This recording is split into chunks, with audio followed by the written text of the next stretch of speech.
Nick speaking. Right, continuing on with my Salamander Dread. This is for the Help the Heroes project. All the links in the description below. Go and check it out. Tickets for the Salamanders army will be on sale on the 18th of September. So yeah, watch out for that date. So from the previous video, basically it was time to go in and do some detail work on this. I say detail work, the base coating, which I did. So I started off with the bolt gun metal areas.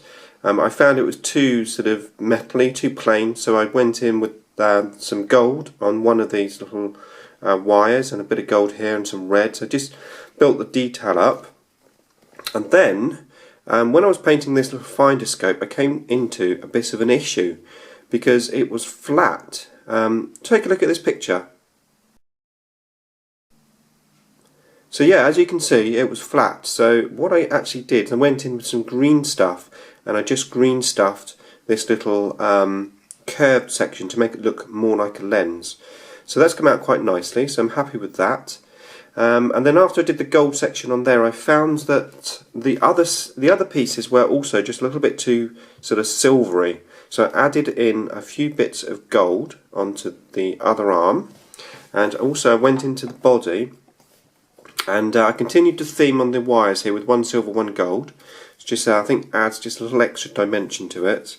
And then also at the back, put some gold on here and on the vents here. Also went in with this little, well, I'm going to do like a glowing light. Painted that green, ready to do some effects on. So yeah, that's where I got up to. And then after that, I went over all the metal areas with a watered down 1-to-1 mix of Nuln oil and water. Now the reason why I did a watered down one is I didn't want it to sort of go all gloppy or anything. I wanted it to spread out nicely, just bring in sort of the definition of the metal without, just to dull it down basically. So I've done that, and then I'm going to go back over with full Nuln oil, but just in the recesses only. But first of all, before I do that, I'm now going to work on the wash for the green. So I've got my Baltan green. I'm going to basically put the wash in the recesses only. So I'm not going to just wash everything, just the recesses. So I'm going to do that now, and I shall come back when that's all done. Okay, so I've just gone in and done all the washes. So I've completed the green wash just in the recesses. So I've got some nice definition now. That's ready for some highlighting.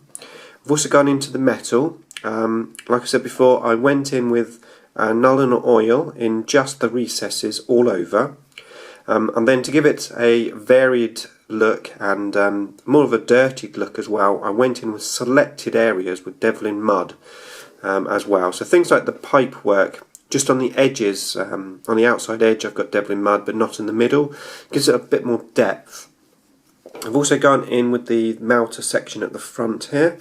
I shall put some pictures up at the end so you can get a slightly closer look hopefully. But yeah, you've got some purple in there as well, just to give it some sort of scorching marks.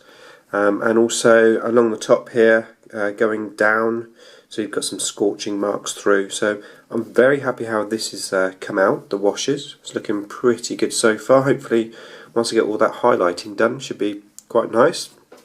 Just talking about washes for a second, I don't know if you've seen these are my Dreadball team, which these are 98% made or painted with washes, and the only paint on there is the little blue sections, everything else is a wash. So it just shows you, if you can control your washes, there's a lot of techniques available with washes that can really sort of improve your models, and it isn't literally just a case of slapping the wash on. Very selective, controlled washing can really enhance your minis. So yes, worth taking note and maybe learning a few techniques. That's one reason why I painted this Dreadball team with just washes. I really wanted to go to town with washes and pick up some, some tips really, some basically learn from painting these, which I think I did. So hopefully I'm taking that forward into this Dreadnought, and hopefully by the time it's finished, it's going to look really good.